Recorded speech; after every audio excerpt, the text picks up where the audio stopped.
Well, here we go again, another series of interviews with Gwynoro Jones talking about politics, the state of UK politics as well as Welsh politics. And I think that probably segues nicely into the first part of this conversation regarding us coming towards the end of the conference season, particularly from the UK party's point of view, with SNP admittedly and the Plaid Cymru yet to have theirs. But how do you see the current state of politics? Yes, SNP are in the middle of theirs now at the moment, and Plaid Cymru is about 2 or 3 weeks' time.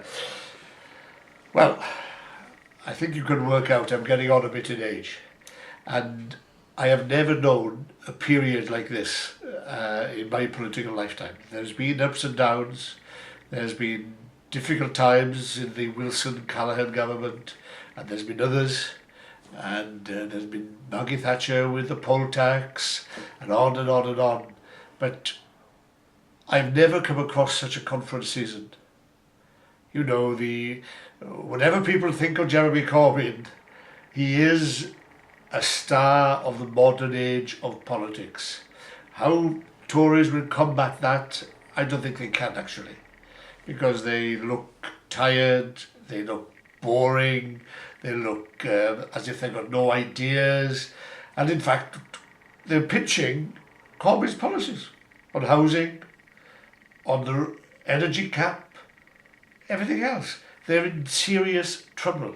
But more than that, you now have the total fiasco of a cabinet at war. Now maybe, of course, because of social media, we are more aware of these things. And maybe it happened like this 30 years ago, 40 years ago, and people never knew about it.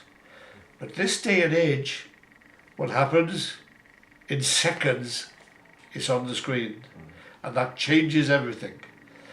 Now, I don't blame Mrs. May for coughing. She had a problem.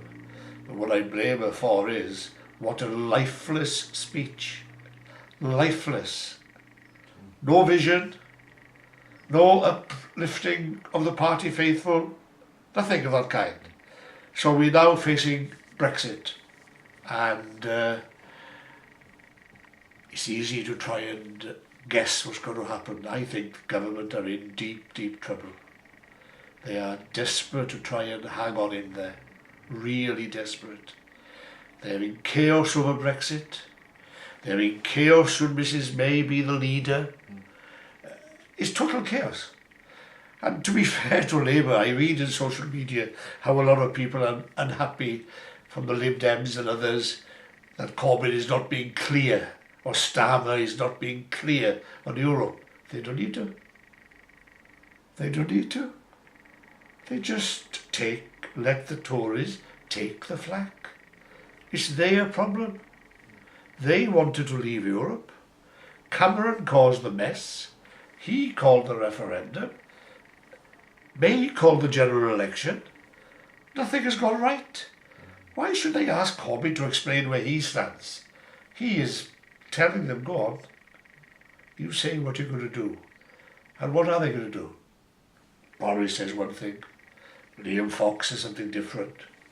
David Davis can say anything any day of the week. Within any 30 minutes, David Davis can say 3 or 4 different things and still think he's consistent. It is chaos. But having described it in that way, there's a serious side to all this. You know, I'm talking even not so much of your generation, although a little bit of your generation, but my grandchildren. I often think what sort of country Britain will be 20, 30 years from now. What on earth will it be? You know, days of empire, rule Britannia, you know, going down the channel, gun-ho. Yes, there are people like that in the Tory party and even in the establishment and even in the Foreign Office. They haven't got sorted out in their minds. We are a middle-ranking power. Yes, maybe the 5th, 6th or 7th most powerful economically and militarily in the world. But in the reality of trade, in the reality of the world, when you think of the big blocks, Asia, South America, China, America itself with Canada, and Europe, which is the biggest market of all, And there are people who believe we can just go away into the moonlight, enjoy life as an independent country, and everybody will listen to us, of course. Because remember, we were Great Britain. We were the empire people. Everybody ignores us. You know, why don't people see it? Mrs. May spoke in the United Nations, when was it? A week or two ago? It was empty. Seen pictures? The media don't, which is another issue. The media in this country, and I specifically named the BBC, they are not recording and saying things in a dispassionate way at all. They are hiding the truth from people. So when Mrs. May went to the United Nations, I doubt, out of about 1,000 people, I doubt there was 100 listening to her. Why? Ask yourself why. It doesn't matter. It doesn't matter. Outside Europe, outside the EU, we have no power base. So there's a lot to argue for over the next 6 months, and I'll finish with this, if I may. I'm a great fan of Edmund Burke, and to some extent, in certain ways, Winston Churchill. And we are being told since the referendum, that's it. The people have spoken, the word they use, the politicians have been instructed to carry it out. No, they haven't. Over 300 years, Parliament is sovereign. What does that mean? MPs are free-thinking people. MPs, as Burke said, is all about, yes, we'll listen. Yes, we'll take into consideration what you're saying. But at the end of the day, the first duty of a member of Parliament, first duty, is to think of the well-being of the country.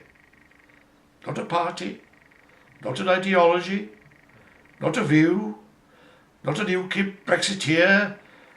You are supposed to think first of your country. And we're entering the 6 months period, and these MPs need to show backbone. I'm one of these guys who remember the big boys of politics. Wilson, Macmillan, Jenkins, Healy, Crosland, Powell, Foote, Benn, giants of British politics. And I hope none of the others are listening at the moment. We are now living in the era of pygmies. Absolute pygmies. Well, it's about time they grew up a few more inches, had a bit more backbone, and behave as members of Parliament. Thank you very much.